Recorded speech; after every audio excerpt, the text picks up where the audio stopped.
Bacteria can spread easily and cause life-threatening infections. The best way to protect mothers and their babies in hospital from infection is to perform safe clinical practices, use appropriate antibiotic prophylaxis, and avoid unnecessary procedures. There are many clinical practices in the maternity setting, and performing them safely can help prevent infection.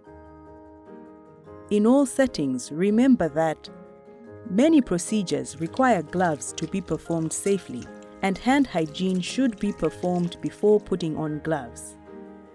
Personal protective equipment that is for single use, such as gloves, must be disposed of safely. Reusable equipment such as waterproof aprons must be cleaned with disinfectant before and after use.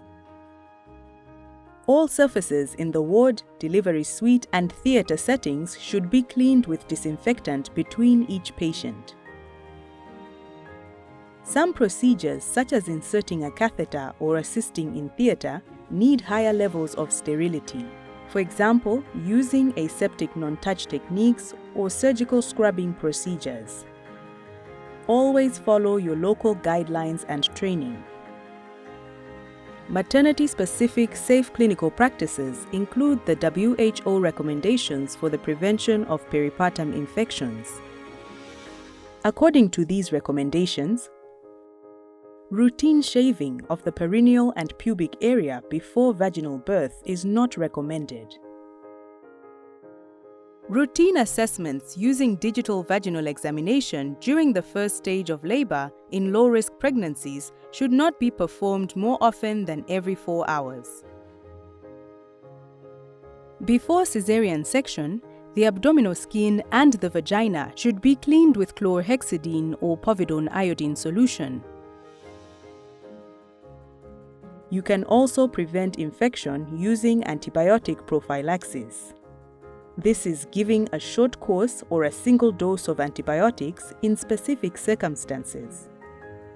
Prophylactic antibiotics help prevent infections starting in high-risk situations.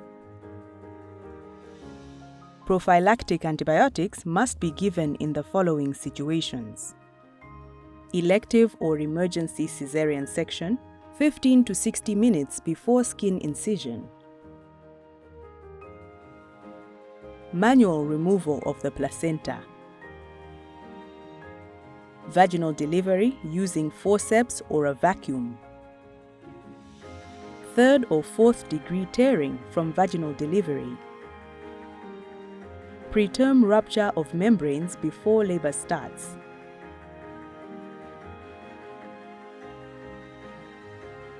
There are certain times when you should not give prophylactic antibiotics, as they will not help and can lead to antimicrobial resistance. Do not use antibiotic prophylaxis in the following situations: a normal, uncomplicated birth, preterm labor without rupture of membranes, meconium-stained amniotic fluid, routine episiotomy. Following safe clinical practices and knowing when to give prophylactic antibiotics helps to keep your patients and their babies safe during antenatal, labor, and postnatal care.